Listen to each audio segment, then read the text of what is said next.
അതുപോലെ നിങ്ങൾ കേട്ട് കാണും ഇവിടെ മറ്റുള്ള അടിയന്തര സമയത്ത് ഇന്ന് അടിയന്തരം വരണം അങ്ങനെയല്ല, ഒരു സൗണ്ട് കൊടുക്കും, ഓ എന്നുള്ള ഒരു അതിൽ നിന്ന് മനസ്സിലാക്കണം ഇപ്പോൾ ശീവേലിയാണ്, ഇപ്പോൾ അതുപോലെ ഇന്നേ പൂജ ഉഷപൂജയാണ്, പന്തീരടി പൂജയാണ്, അതൊക്കെ ആ ശബ്ദത്തിൽ മാത്രമേ.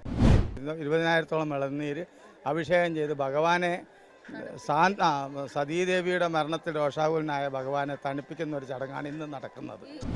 കൊട്ടിയൂർ അമ്പലത്തിൽ പർണശാല കെട്ടി, പർണശാലകൾ നമുക്ക് പലപ്പോഴും ഇവിടുത്തെ ചടങ്ങുകളുമായി ബന്ധപ്പെട്ട് നമ്മൾ കണ്ടിട്ടുണ്ട്. പക്ഷെ അത് എന്തിനാണ് എന്നുള്ളത് എല്ലാവർക്കും അറിയില്ല.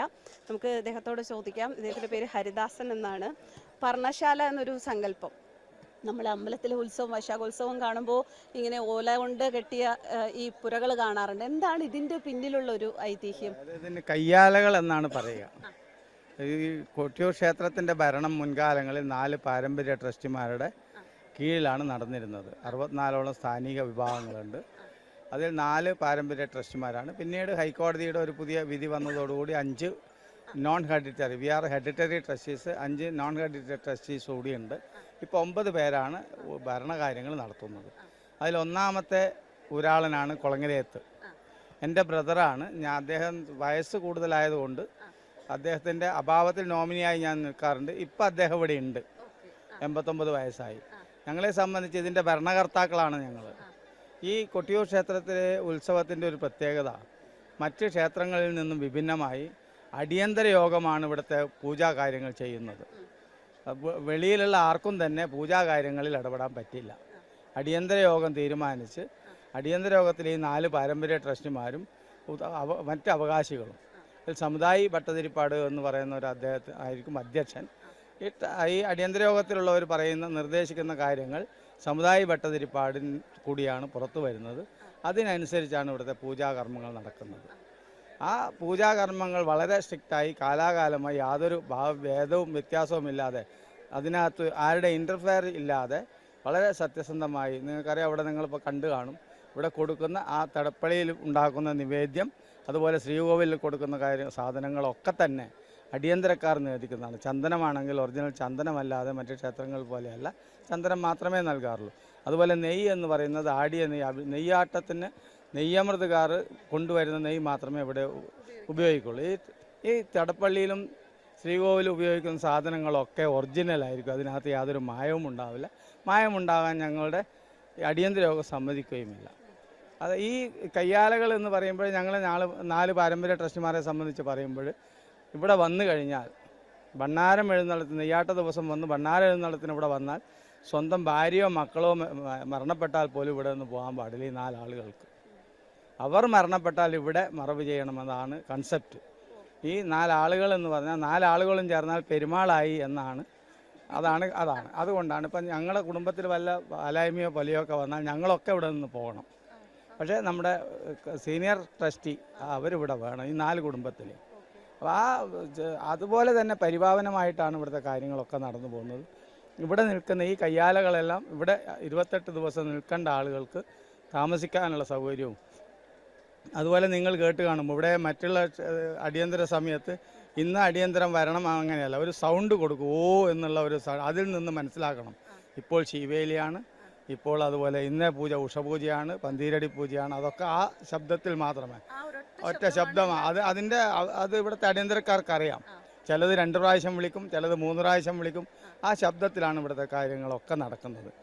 ഇന്നത്തെ ദിവസത്തെ സംബന്ധിച്ച് പറയുമ്പോൾ ഇന്ന് വളരെ പ്രധാനപ്പെട്ട ദിവസം. ഇളനീരഭിഷേകം എന്ന് പറയുമ്പോൾ പെരുമാളുടെ കോപം അടക്കുന്നതിന് വേണ്ടി ആയിരക്കണക്കിന് 20,000-ഓളം ഇളനീരുണ്ടായിരുന്നു കഴിഞ്ഞു. 20,000-ഓളം ഇളനീര് അഭിഷേകം ചെയ്ത് ഭഗവാനെ സതീദേവിയുടെ മരണത്തിൽ രോഷാകുലനായ ഭഗവാനെ തണുപ്പിക്കുന്ന ഒരു ചടങ്ങാണ് ഇന്ന് നടക്കുന്നത്. 20,000 ഇളനീര് എന്ന് പറയുമ്പോൾ ഏകദേശം എത്ര സമയം എടുക്കും? അതൊരു ഇന്നിപ്പോൾ 12 മണിയോടെയാണ് ഇന്ന് 12 മണിയോടെയാണ് ഇത് ആരംഭിക്കുന്നത്. അത് ഇന്ന് പുലർച്ചെ 4 മണി 5 മണി വരെ ഇളനീര് വെക്കും.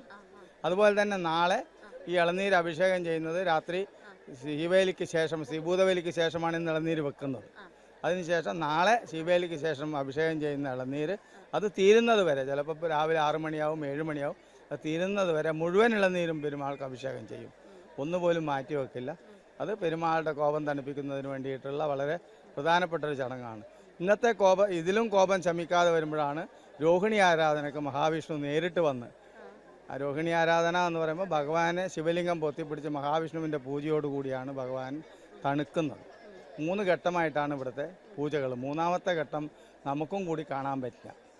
ശരിക്കും പറഞ്ഞാൽ ദക്ഷയാഗത്തിന് ശേഷം സതീദേവി ആത്മാഹൂതി ചെയ്തതിന് ശേഷം 28 ദിവസത്തോളം അദ്ദേഹത്തിന്റെ കോപം ശമിക്കാതിരുന്നു എന്നാണോ? എന്നാണ് രോഹിണി ആരാധനയോട് കൂടിയാണ് ശമനം വരുന്നത്. അതിനുശേഷം ദക്ഷ പ്രജാപതിക്ക് പുതിയ അവസരം കൊടുത്ത് അദ്ദേഹം പുതുജീവൻ നൽകിയിട്ടാണ് ആ യാഗം കണ്ടിന്യൂ ചെയ്യുന്നത്. പക്ഷേ ആ യാഗം ഒരിക്കലും പൂർത്തിയാവുന്നില്ല. കഴിഞ്ഞ വർഷം എവിടെയാണോ യാഗം അവസാനിപ്പിച്ചത് അവിടെ നിന്നാണ് ഈ വർഷം ആരംഭിക്കുന്നത്. ആ യാഗം ഇങ്ങനെ തുടർന്നുകൊണ്ടിരിക്കുന്ന ഒരു പ്രക്രിയയാണ്. യാഗം അവസാനിച്ചാൽ ഇവിടുത്തെ പൂജ പിന്നെ ഇല്ലല്ലോ.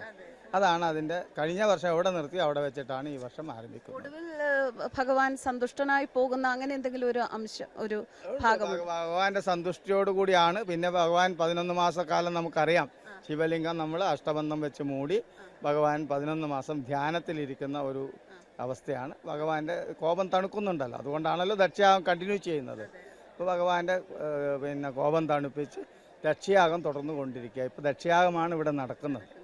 അപ്പോൾ കഴിഞ്ഞ വർഷം ഇപ്പം നമ്മുടെ അറിയാം, കലശാട്ട് കഴിഞ്ഞ അടുത്ത ദിവസം അഷ്ടബന്ധങ്ങൾ എന്ന് പറയുന്നത് വളരെ പവിത്രമായത്, കുങ്കുമം, ഗോരോചനം, കസ്തൂരി, പച്ചക്കർപ്പൂരം ഇതൊക്കെ അടങ്ങുന്ന 8 ഐറ്റം അടങ്ങുന്ന സാധനം കൊണ്ട് അഷ്ടബന്ധം കൊണ്ട് പൊതിഞ്ഞ് 11 മാസം ഇവിടെ പൂജ നടക്കുന്നുണ്ട് ഭഗവാന്റെ. ഞങ്ങളാരും വരുന്നില്ലെങ്കിലും 365 ഗ്രാം കുങ്കുമത്തിൻ്റെതാണ് അഷ്ടബന്ധം. അപ്പോൾ 365 ദിവസം ഇവിടെ 1 ഗ്രാം കുങ്കുമം വെച്ചുള്ള പൂജകൾ ഇവിടെ നടക്കുന്നുണ്ട്. സമയത്താണ് അത് ഞങ്ങൾക്ക് ഏത് സമയം ആർക്കും പ്രവേശനമില്ല. ഈ കലശാട്ട് കഴിഞ്ഞ് വറ്റടി അടുത്ത ദിവസം ഈ അഷ്ടബന്ധം വെച്ച് മൂടിയതിന് ശേഷം കുറിച്ച് വിഭാഗത്തിൽപ്പെട്ട ആളുകൾക്ക് മാത്രമേ ഇവിടെ പ്രവേശനമുള്ളൂ. ഞങ്ങൾ 2 ഭാഗത്തും ഗേറ്റ് പൂട്ടി, മറ്റുള്ളവർക്ക് ആർക്കും ഇവിടെ പ്രവേശനമില്ല. അപ്പോൾ യാഗം ഇവിടെ നടക്കുന്നു എന്നുള്ളതാണ് ഞങ്ങളുടെ സങ്കല്പം. മറ്റൊന്നുകൂടി ചോദിച്ചോട്ടെ, തെറ്റാണോ എന്നറിയില്ല. ശരിക്കും ഈ വൈശാഖോത്സവ സമയത്ത് ഇപ്പോൾ പാർവതീ ദേവിയുടെ സാന്നിധ്യം ഇവിടെ ഇല്ല എന്നാണോ? പാർവതീ ദേവിയുടെ സാന്നിധ്യം 100% നമുക്കറിയാം. ശിവേലി നടക്കുമ്പോൾ മുന്നേ എഴുന്നള്ളിക്കുന്ന ഭഗവതി പാർവതിയുടെ വിഗ്രഹമാണ്. അതെ, ഏറ്റവും പ്രാധാന്യം പാർവതീ ദേവിക്ക് തന്നെയാണ്. ഭഗവാൻ എപ്പോഴും പാർവതീ ദേവിയെ മുന്നിട്ട് നിർത്തിയിട്ടാണ് കാര്യങ്ങളൊക്കെ ചെയ്യുന്നത്. ശിവേലി സമയത്ത് ഭഗവതിയുടേതാണ്, പാർവതീ ദേവിയുടെ വിഗ്രഹമാണ് മുന്നേ, അതിൻ്റെ പുറകിലാണ് ശിവലിംഗം. അതുപോലെ പാർവതീ ദേവിക്ക് എല്ലാ ദിവസവും അവിടെ നിവേദ്യവും പൂജയും ഉണ്ട്.